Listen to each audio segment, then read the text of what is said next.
Toda família tem suas diferenças. A história de hoje, como é um caso de família, também não é diferente. Muitas coisas poderiam ter sido resolvidas somente com boas escolhas. Cê está estranha com gente esquisita. Olá, meu querido estranhos e estranhas, tudo bem com vocês? Sejam muito bem-vindos aqui ao canal, onde eu conto casos reais, estranhos, algumas vezes por semana. Bom, eu vou contar a história de hoje, aí depois eu quero saber a opinião de vocês. A história de hoje é da Barbara Mullix. E antes de começar essa história, eu acho importante falar para vocês que eu estava gravando em um certo local para fugir do barulho, e aí o barulho lá ficou pior, né? E aí no meio do vídeo eu vou voltar para o local que eu costumava gravar, realmente porque também estava fugindo do barulho. Então é isso, não achem estranho, só que tudo que é estranho é bem-vindo.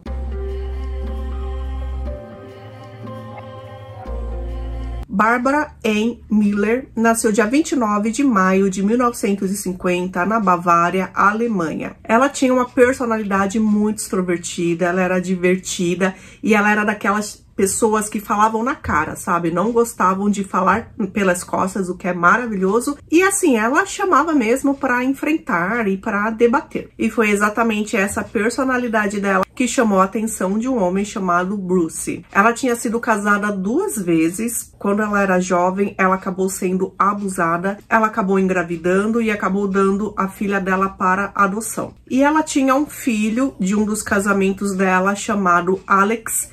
E o Alex acabou morando com ela e com Bruce. Na época que ela e Bruce se casaram, ele tinha 27 anos de idade e ela 37 anos. Eles se casaram em 1987, 2 anos depois eles tiveram a filhinha deles. Rachel era uma linda menininha que os dois amavam demais. Rachel Scarlett Mullix disse que sempre sentiu uma conexão muito especial com a mãe dela. Ela lembra da infância dela ter sido muito divertida, ela era muito mimada, faziam tudo o que ela queria. Só que aí a relação amorosa e positiva dessa família começou a desmoronar quando Barbara começou a beber, e beber demais. Então ela começou a tratar todos mal, e aí ficou algo assim que não dava pro Bruce aguentar. Então ele pediu o divórcio, eles se divorciaram em 2002. Foi nessa época, então, que Rachel estava na adolescência e ela disse que foi uma época bem difícil para ela. Pra vocês terem noção, na escola ela era conhecida por ter os 2 pais bêbados, só que a mãe dela era conhecida pelos amigos como a bêbada má. Então, com esse péssimo relacionamento que ela tinha dentro de casa, ela mesma acabou bebendo também.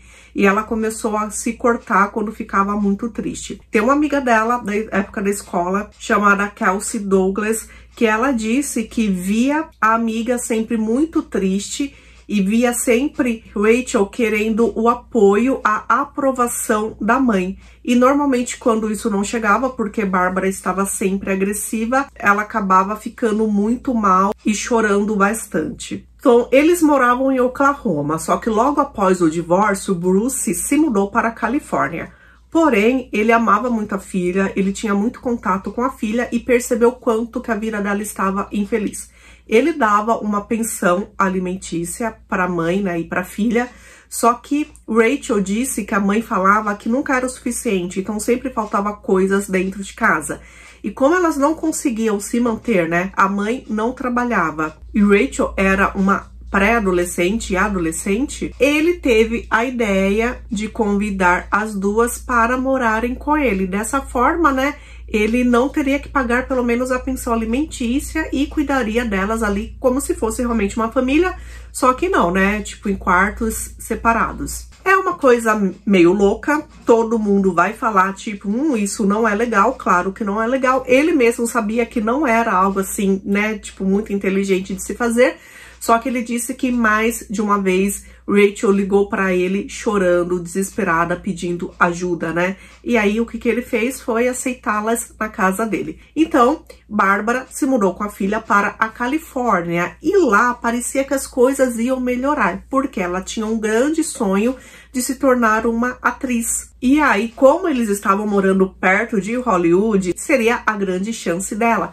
E ela conseguiu papéis como figurante em vários locais, principalmente em uma série que ela amava, que você também deve gostar, que era CSI. Gente, ela estava realizada. Mesmo assim, falavam que dentro de casa ela era muito agressiva, principalmente com Rachel, falando barbaridades. Sabe quando você diminui a pessoa? Ela era assim. Rachel, aos 15 anos de idade, ela engravidou. E talvez por ter passado a mesma coisa na adolescência, a mãe, ela foi super protetora e super apoiou a filha nesse momento, durante esse momento.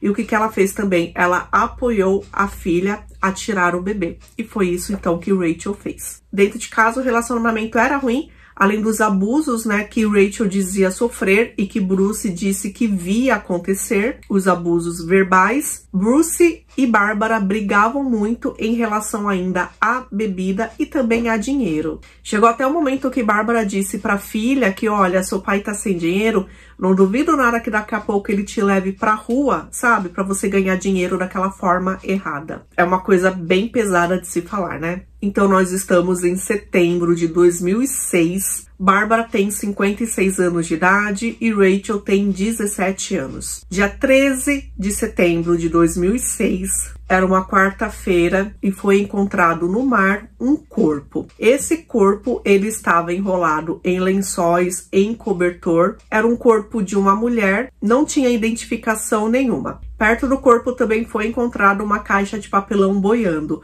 Era uma caixa grande de TV.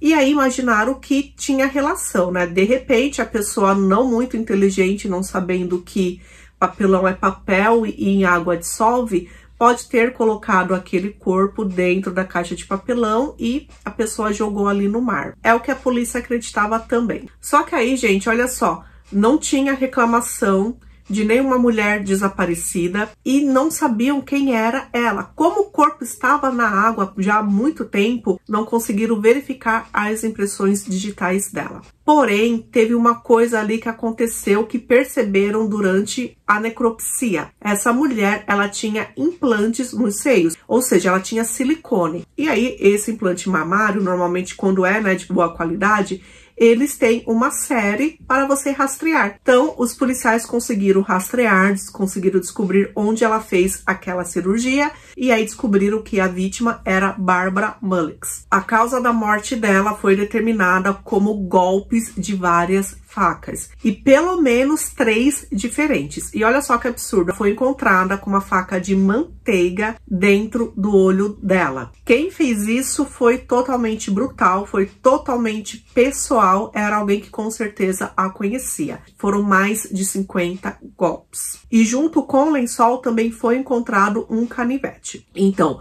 quem fez isso nela foi um canivete, foi uma outra faca maior. Teve também, né, aquela de manteiga que fez aquilo com o olho dela. E poderia também ser que tivesse uma outra envolvida, só que eles não tinham certeza. Ninguém estava procurando por ela. E uma coisa interessante também que descobriram é que naquela caixa da TV tinha também um adesivo da loja que ela foi comprada. Então, quando os policiais chegaram à loja, descobriram que semanas antes de encontrarem a Bárbara no mar, Bruce tinha comprado uma TV ali, que era exatamente a TV referente à caixa. Então, o ex-marido fez alguma coisa? Será que ele cansou de escutar a filha sendo humilhada? Os policiais chegaram até a casa de Bruce, ninguém atendeu, não tinha ninguém, e aí eles conseguiram um mandado para entrarem na casa. Eles moravam em um condomínio. A casa parecia normal, porém, eles chegaram em um quarto onde claramente tinha uma cama desmontada, só tinha lá algumas peças da cama, ela não tinha, por exemplo, o colchão e a estrutura principal. E ali na cômoda, deixaram, né, provavelmente esqueceram uma esponja de limpeza toda vermelha, ou seja, suja, sangue. O que os policiais então acharam? Que ela tinha perdido a vida naquela cama. E aí, claro, né, tudo ficou uma bagunça ali. Resolveram cobrir ela com o próprio lençol e com o próprio cobertor. se desfazer do corpo e o colchão que estava lá, que devia também estar todo sujo, se desfizeram, queimaram, alguma coisa do tipo. Só que não se tinha notícias nem de Bruce, nem de Rachel. E coincidentemente, quando os detetives estavam lá, quem chegou? Bruce. Ele disse que estava sem conseguir ter contato com a esposa e com a filha, então ele achou aquilo muito estranho. Ele ficou receoso que realmente alguma coisa tivesse acontecido, então ele saiu da cidade que ele estava, porque ele estava viajando a trabalho, e voltou para casa. E aí os policiais falaram o que tinha acontecido com Bárbara e disseram que ele manteve a postura super calma. Ele não demonstrou nenhum tipo de emoção. Ele era o principal suspeito e ele não se importou em ser. Ele disse que, como assiste casos criminais, ele sabia sim que ele seria, claro, o principal suspeito, porém ele não tinha feito nada e o álibi dele confirmou que ele estava bem longe dali. Só que aí ele também estava preocupado, né? Se aconteceu isso com Bárbara, se ele não estava na cidade, óbvio, não era ele estava preocupado com Rachel, com a filha. Onde ela estava, ela também não atendia ao celular. E aí os detetives, claro, foram investigando, foram conversando com pessoas conhecidas, e aí eles começaram a suspeitar de Rachel. Pois é, da própria filha. Ela estava namorando há somente 3 meses um rapaz chamado Ian. Só que assim, ela tinha 17 anos de idade e ele tinha 21 anos de idade. Bem lá no comecinho do namoro, Bárbara aceitou ele super bem. Ele ia na casa dela, fazia algumas coisas, arrumava e depois ficava lá para assistir um filme, comer uma pipoca. Só que conforme o relacionamento dele com Rachel foi crescendo, Bárbara, ela não apoiou mais. E aí várias vezes nas brigas dela e durante o tempo que ela bebia, ela ameaçava denunciar Ian para a polícia, realmente porque ele estava com uma menor de idade. Mesmo assim, Rachel estava fazendo planos, né, para sair da casa, para ter uma vida nova com Ian, e eles já se consideravam então noivos, e ela disse que dali a alguns meses, que seria provavelmente quando ela fizesse 18 anos, ou terminasse a escola, ela se casaria e sairia de casa, né, ia viver a vida dela. Bárbara, ela não apoiou isso de jeito nenhum, então ela fazia o possível para que o relacionamento dos dois ali não desse certo. Teve um momento que Rachel forçou os pais a escreverem uma carta de próprio punho, e era uma carta bem estranha, né? Porque essa carta dizia que eu, como pai, ou eu, como mãe,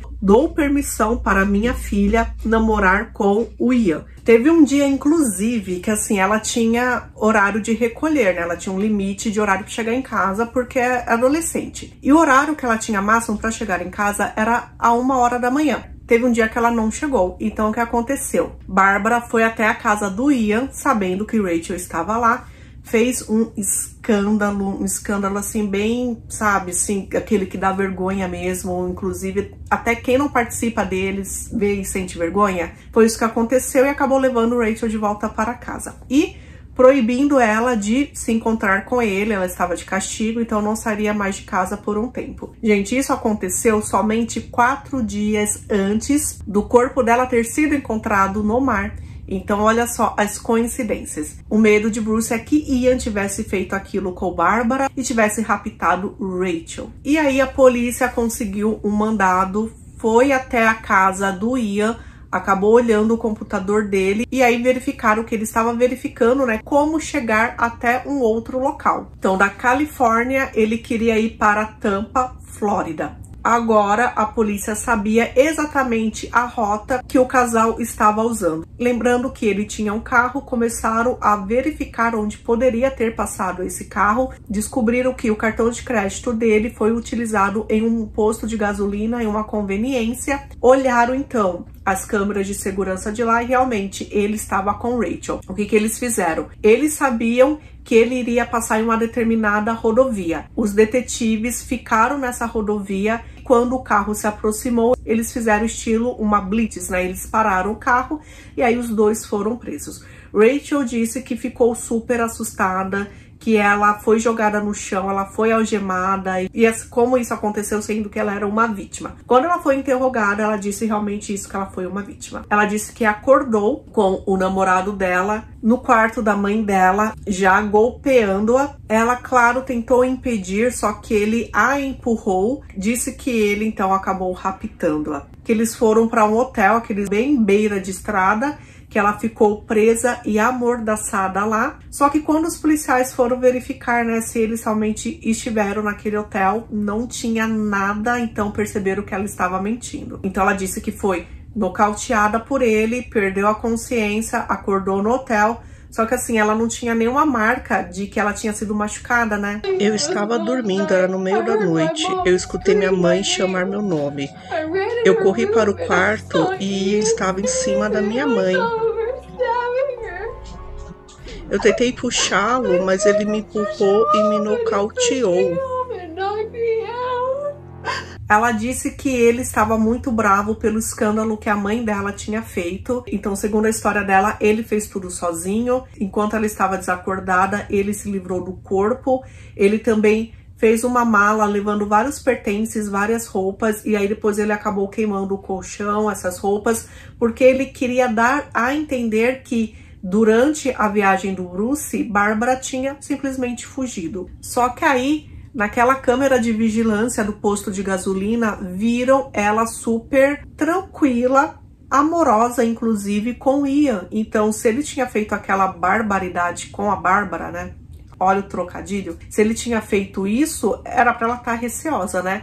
E ela disse que ela estava com medo e exatamente por isso o medo fez que ela travasse. E aí ela não sabia o que fazer, ela preferiu ficar lá quieta, não pedir ajuda. Ela teve várias oportunidades para ter pedido ajuda e ela não fez, exatamente por medo. Bom, segundo Rachel, ele tinha roubado uma arma da casa da Rachel e estava ameaçando ela com essa arma. Foram interrogar Ian. E olha só, gente, Ian confirmou toda a história. Ele disse realmente que ele fez tudo sozinho, que ele planejou tudo sozinho, que amarrou ela lá no hotel, que não tem histórico dos dois, né, no hotel.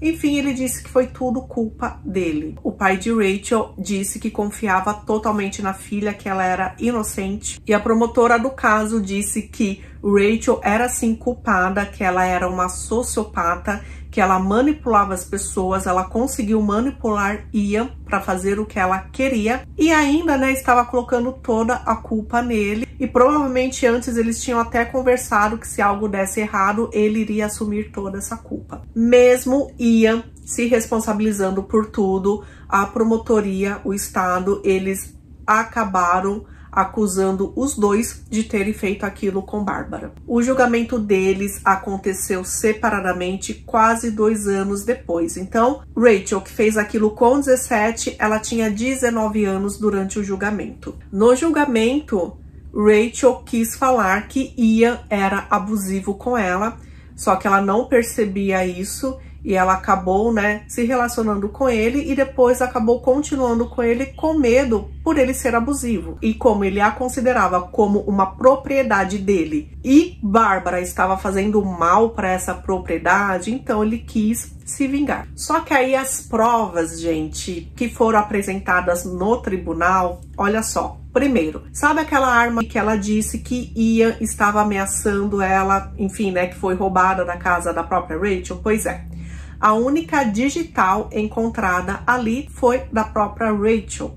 Então parece que Ian nunca encostou naquela arma. O fato de Bárbara ter sido agredida com mais de uma faca demonstrava sim que provavelmente era mais de uma pessoa que fez aquilo, apesar do legista responsável não ter certeza, ele acreditava que sim, que foram 2 pessoas. E para se desfazer de todas aquelas coisas do colchão que foi encontrado queimado perto da casa da própria Rachel, que também era um caminho perto do trabalho do Ian. Então, para se desfazer de tudo isso, sabe, não tinha como ser somente uma pessoa. E sabe aquela esponja que foi encontrada lá na cena, que alguém a utilizou para limpar as paredes com ela? Então, 3 locais ali foram encontrados DNA. E esse DNA era da Rachel. Ou seja, Ian provavelmente nunca encostou nessa esponja também. Ela estava alegando que ele a forçou a fazer isso, a limpar, né? Então o que ela tinha que fazer era, com medo de perder a vida, né, acabar fazendo. Tinha o fato também dela ter dito que foi pra frente dele e ela não teve nenhum corte, nenhum machucado. E aí o que ela disse, né, que poxa, ele está querendo machucar a minha mãe, não me machucar. Também foi questionado por que, né, naquele momento que aquilo aconteceu, ela não telefonou para pedir ajuda, né, para pedir uma emergência. E ela disse, eu somente senti que ela realmente tinha perdido a vida. Aquela faca de manteiga que foi encontrada na Bárbara fazia parte do conjunto da própria família. E além de tudo isso, as impressões digitais e o DNA de Rachel também foram encontradas na fita adesiva que estava na caixa da TV que foi encontrada no mar. E que naquele tempo que ela ficou sozinha, que provavelmente foi um tempo que ele saiu para se livrar, né, das provas, ela ligou para Ian, mesmo sem atender às ligações do pai, ela ligou para Ian e chegou a mandar uma mensagem para ele dizendo eu te amo. Outra coisa também, as mensagens trocadas entre os dois meio que dava a entender que eles estavam planejando. Então ela ficava mandando mensagens para ele. Ela dormiu. Ela tomou medicamento. Ela acordou. Foram mais de 460 mensagens trocadas nos 3 dias antes daquele crime, que foi exatamente ali no dia que Bárbara fez o escândalo na casa do Ian, né? A promotoria mostrou algumas mensagens em particular que para eles estava claro que Rachel estava envolvida. Na verdade, é uma mensagem que Rachel manda para Ian. Temos 2 opções, fugir ou terça-feira. E ela manda uma outra. Ou a outra opção, você vem e pede desculpas à minha mãe. Então assim, se você levar em consideração que uma pessoa está super chateada porque ela foi humilhada, eu não sei se ela aceitaria de boa ir lá e pedir desculpas. A polícia achava que fugir ou terça era um código, que terça era o código para fazer realmente tudo aquilo que eles fizeram. Tanto que o quê? Bárbara perdeu a vida numa terça-feira e o corpo foi encontrado na quarta-feira, dia 13. Porém, Rachel disse que não, que foi um erro de digitação, que eles estavam planejando fugir, porque ela não aguentava mais aquela vida com a mãe. Então eles iriam fugir até ela ter 18 anos e poder se casar. Então na verdade não era fugir ou terça, era fugir na terça, entendeu? Várias testemunhas foram ouvidas durante o tribunal, dizendo que ninguém acreditava que Rachel estava envolvida, que ela poderia ter feito isso, que ela era uma doce de pessoa, que ela amava muito a mãe, ela não faria isso. Só que aí mesmo várias pessoas, né, dizendo isso, o júri com todas aquelas provas considerou que ela foi culpada de ter tirado a vida da mãe em primeiro grau, premeditado. Então a promotoria achava que ela tinha sido realmente a mentora do crime e alguns psicólogos falavam que não, que ela não foi a mentora, porque consideraram que ela tinha um transtorno de personalidade limítrofe. Isso faz com que ela amasse uma pessoa em um determinado momento, que é o que ela sentia pela mãe, no momento seguinte ela já a odiasse, só que ela não conseguiria fazer planos, por exemplo, tirar a vida de alguém, fazer esses planos durante um tempo longo, né? Era mais fácil ela ser induzida por outra pessoa. Então ela foi condenada à prisão perpétua e ela poderá pedir liberdade condicional quando cumprir 25 anos de prisão. Ian foi a julgamento também, e também ele foi considerado culpado, e ele recebeu a mesma pena, prisão perpétua com direito à liberdade condicional depois de 25 anos. E depois que aconteceu o julgamento, que ele foi considerado culpado, que ele também soube que Rachel tinha sido considerada culpada, ele confessou, só que aí não ia fazer diferença mais pra nada, ele confessou que Rachel tinha planejado tudo, que eles fizeram aquilo tudo junto e que ela não era nada inocente nessa história. Lembra que eu falei pra vocês que Bárbara tinha um filho de um outro casamento chamado Alex? Pois é, teve um documentário de caso criminal que acabou expondo essa história e ele ficou muito revoltado porque ele disse que Rachel foi apontada nesse documentário como a vilã. Então ele aceitou fazer uma entrevista por telefone e algumas coisas que ele disse durante essa entrevista são bem chocantes. Ele disse que Rachel era vítima em toda a história Ele morou uma época com o padrasto, né, com a mãe, e inclusive com Rachel, e via a forma que a mãe maltratava Rachel e que em momento nenhum Rachel era grossa com a mãe ou ela tinha qualquer outro tipo de atitude. Disse que a mãe tinha mudanças de personalidade absurda, era tipo um médico e um monstro mesmo, e disse que a mãe gostava de ter poder sobre a vida das outras pessoas, tanto que ela fez o que fez e conseguiu voltar a morar com o ex-marido. E quando ela percebeu que estava perdendo Rachel, porque ela estava em um relacionamento, que ela se casaria logo, ela percebeu realmente que iria perder a oportunidade de comandar a vida da filha, que é isso que ela fazia. Inclusive, Alex disse que sofreu muito com ela, porque ela sempre aparecia, por exemplo, na faculdade, falava com professores, se intrometia na vida dele. Inclusive, ele não falava onde estava trabalhando, porque às vezes ele tinha entrevista de emprego marcada e ela chegava lá, ela queria conversar com o futuro chefe, e quando descobria onde ele estava trabalhando, ela ligava pro chefe, falava mal do filho e chegava lá, sabe? Enfim, atrapalhava tudo, e às vezes ele perdia o emprego por causa da mãe. Alguns anos antes dela perder a vida, ela chegou a falar que tinha sido machucada por uma faca por Rachel, só que ela resolveu não ir à polícia, inclusive ela tirou uma foto desse machucado. Só que ele disse que não acreditava, porque na época que ele morava com a mãe, e quando ele ameaçava sair ou fugir ou ir passear, ela não queria que ele fizesse isso. Ela já, inclusive, pegou um taco de beisebol e disse que ia bater em si mesma e falar que ele que tinha feito isso. Então ele também não acredita que Rachel fez aquilo com a mãe alguns anos antes. Alex acredita que Ian foi quem planejou tudo, quem fez tudo isso. E aí Rachel, com medo, né, de tentar fugir ou pedir ajuda,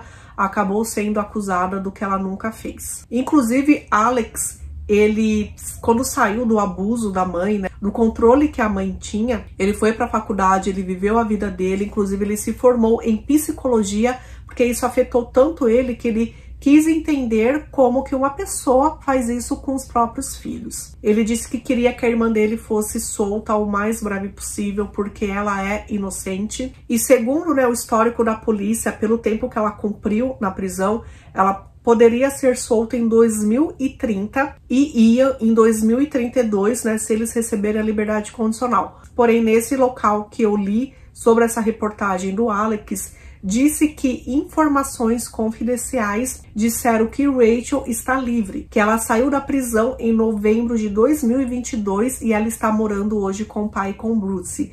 E que sim, se você pesquisar lá nos Estados Unidos, os nomes das pessoas que estão presas, o nome dela não consta mais. Então é isso, esse é o caso de hoje, um caso sim muito triste, muito aterrorizante. E assim, eu trouxe um tempo atrás um caso também de uma mãe que dizia amar todas as filhas, e foi uma mãe que assim, ela fez algo com as filhas no dia do aniversário do marido, porque o marido tinha pedido o divórcio. E lá ficou claro nos comentários de vocês que vocês consideravam que a mãe era uma narcisista, né? Que ela fez aquilo realmente só para prejudicar o ex-marido. A sensação que eu tive ao relatar aquele caso é muito diferente do que eu tive pesquisando esse caso. Nesse caso, todo mundo atacou a Bárbara, dizendo que ela era um monstro, e todo mundo, de certa forma, quis fazer isso para proteger Rachel, como se ela fosse inocente. Ela não tinha um trabalho, então era uma pessoa que poderia ficar dias ali sem ninguém sentir falta se o corpo dela não tivesse sido encontrado. E assim, o que mais me deixa chateado, diferente daquele caso que eu contei anteriormente, é que assim, todo mundo falava que ela tinha problemas com bebidas, problemas com personalidade, problemas com emoções. Em nenhum momento, em nenhum lugar que eu li, apareceu que Bruce, enquanto casado ou como ex-marido, tinha pedido para ela fazer algum tipo de tratamento, ou para parar de beber, ou para tomar medicamentos, ou para ir no psicólogo, no psiquiatra. Rachel disse que toda essa história estragou a vida dela, só que Rachel amava a mãe e não vi nenhum histórico dela falando que tinha pedido para a mãe se tratar, e nem Alex, diferente do outro caso que a família ajudou, que ela ia a psicólogos, que ela fazia tratamento, só que ela abandonou o tratamento por conta própria. Gente, ninguém é perfeito. Só que o fato de você ter um monte de defeitos não quer dizer que você merece perder a vida. Se Rachel tinha 17 anos e ela estava prestes a se casar, se casasse e saísse de casa. E o ex-marido não ia ter mais essa obrigatoriedade de ajudar a filha, né? Porque não teria mais que pagar pensão. E Bárbara teria que se manter com as próprias pernas. Cada um ficaria independente, cada um seguiria sua vida. Só que não, né? Resolveram fazer isso com Bárbara. Então é isso, gente. Esse é o caso de hoje. A gente se vê, então, num próximo caso. Se inscreva no canal se você ainda não é inscrito para ajudar, né, aqui ao crescimento e também receber as notificações de quando tivermos novos vídeos. E vamos ficar com os aniversariantes, tá? Não deu pra trazer na segunda, estou trazendo hoje. Feliz aniversário, gente! Gente, agosto. Se você não sabe, eu tenho um post lá na comunidade onde Jason está procurando aniversariantes de agosto. E logo eu já vou liberar os aniversariantes de setembro e outubro, porque aí eu já vou anotando, né? E aí não esqueço o aniversário de ninguém. Vamos falar os últimos aniversariantes, então, do mês de julho, inclusive também os que eu não dei parabéns. E quando vocês deixarem as datas de vocês, por favor, coloquem os nomes de vocês e também a data, né? Porque tem muita gente que fala, ah, eu sou de julho, só que não falou a data. Então, essas pessoas eu vou dar aniversário hoje também, tá bom? Dia 8 de julho foi aniversário de 49 anos da Silvânia Santos. Dia 22, o aniversário foi da Suzane Silva. Dia 23, o aniversário foi da Silvana Ribeiro. Dia 25, parabéns é pro Tiago, que é marido da Vivi Aquino e que ela fez aniversário dia 28, parabéns. Dia 27 foi aniversário da Elvana Bernucci e dia 30 o aniversário foi da irmã da Clara Alves. Também em julho fizeram aniversário Maria Helena, a Kika, aniversário também de 22 anos do filho da Flá Chaves e também foi aniversário da mãe do Misael e do Micael. E os últimos aniversariantes de julho, no dia 31. O Rodrigo fez 12 anos e ele é filho da Denise Fernandes. Também a Catiúcia Rezende de Goiânia, Carolina e os 40 anos das gêmeas, Lilian Amorim e Luciana Ribeiro. Parabéns. E também, né, da Letícia Mesquita, que eu consegui falar com ela exatamente no dia do aniversário dela. Deu tempo, né? Parabéns. Agora, os primeiros aniversariantes de agosto. Na minha família tem algumas pessoas que fazem aniversário em agosto. Inclusive, gente, olha só, 2 sobrinhas minhas fazem nesse mês. Dia 1º, então, o aniversário é do Ayangá do Mal, o Natan, que é filho da Pri, que mora em Petrópolis, e da Karina Luz. Dia 2, o aniversário é do Felismino Torres. O perfil Arthur Gamer está lembrando que também é aniversário do filho dele chamado Arthur. Também da Patrícia, Flávia Cavabata, Glória Sobral e a filha da Nívia Mota. Parabéns. Dia 4, aniversário é do Celso Furlan e da Zilma Cabral. Dia 5, né, lá já no fim de semana, o aniversário é da Maiara Ribeiro, Tatiane Pantoja, conhecida como Tati, que é mãe da Tatá Barbosa. Parabéns e obrigada por assistir aos meus vídeos. Também é aniversário da Kelly Stenzel e da Michelle, que faz uns belos macarons. E dia 6, um ótimo domingo e um ótimo aniversário para Thalita Francine Petra Gliasa, para Tida. A Tida é irmã da Franciele Nogueira, parabéns. Também Luécia Maria e Rose na Real. Gente, parabéns para vocês. Que vocês tenham tido, né, um ótimo aniversário. Para quem ainda vai fazer, que seja um ótimo dia e principalmente um ótimo ano, um ótimo ciclo, cheio de coisas boas, realizações, pessoas boas que aquecem nossos coraçõezinhos. Beijinhos para vocês e até o próximo vídeo.